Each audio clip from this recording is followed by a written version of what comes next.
Friends, gather round, for the year is 2025 and the hits just keep on coming. You know that old saying, fool me once, shame on you, fool me twice. You're probably going to get fooled again because you clearly haven't learned your lesson. Well, strap in because Tariff Man is back, baby. That's right, our old pal, the trade war enthusiast, has slapped a fresh 25% tariff on goods from Canada and Mexico and 10% on imports from China. Why, you ask? National security, of course. Apparently, fentanyl and undocumented immigrants are sneaking across the border disguised as washing machines and novelty sombreros. Who knew? Now you might be thinking, John, this sounds oddly familiar. Didn't we go through this whole trade war charade a few years ago? And you'd be right, but this time it's different, it's worse, because this time it feels like someone hit the rewind button on a really bad action movie, you know, the kind where the explosions are bigger, the plot is thinner, and the hero's catchphrase is starting to get a little stale. Unsurprisingly, Canada, Mexico and China aren't exactly thrilled about these new tariffs. They've responded with retaliatory tariffs of their own because, well, what else are they going to do? It's like a global game of economic chicken and nobody seems to have their hands on the wheel. The problem is this isn't just some abstract economic theory playing out on a spreadsheet. These tariffs have real-world consequences.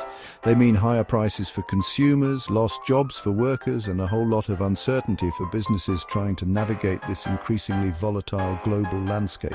And that's just the tip of the melting iceberg, folks. Now, you might be thinking, John, this is all very concerning, but I live in Europe. Can I just stick my head in a baguette and pretend this isn't happening? And to that I say, mon ami, I admire your optimism, but the baguette defense only works against existential dread, not economic reality. You see, while the EU hasn't been directly targeted in this latest round of tariff mania, they're far from off the hook.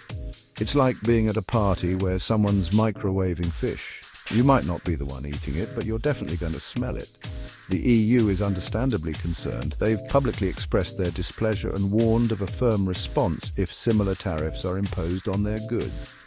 But here's the thing. The US has already hinted at slapping a 25% tariff on EU car imports. That's right, 25%. We're not talking about a slight price bump here, folks. We're talking about a full-blown sticker shock that would make your average German engineer spontaneously combust. This potential automotive Armageddon has the EU understandably nervous. You see, the European car industry, particularly in Germany and Italy, relies heavily on exports to the US. Slapping a 25% tariff on those shiny European sedans and SUVs would be like kicking the EU economy right in the exhaust pipe.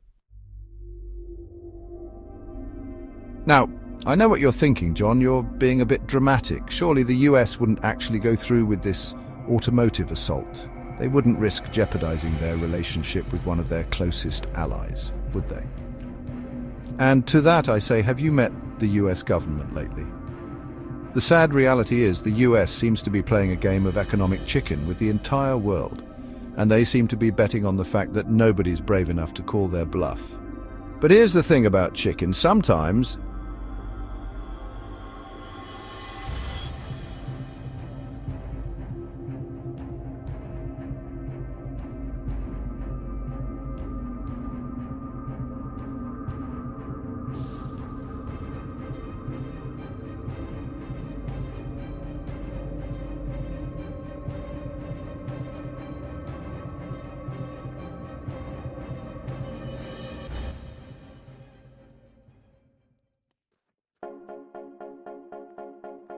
the truth is, nobody really knows how this is going to play out. But one thing's for sure, we're living in a world where economic uncertainty is the new normal.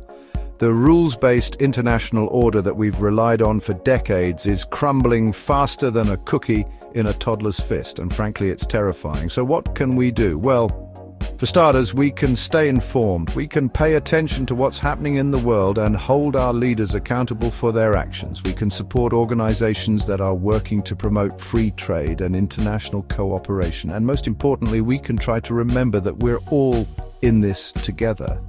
Because when the global economy goes off the rails, it's not just one country that suffers, it's everyone. So buckle up, folks. It's going to be a bumpy ride.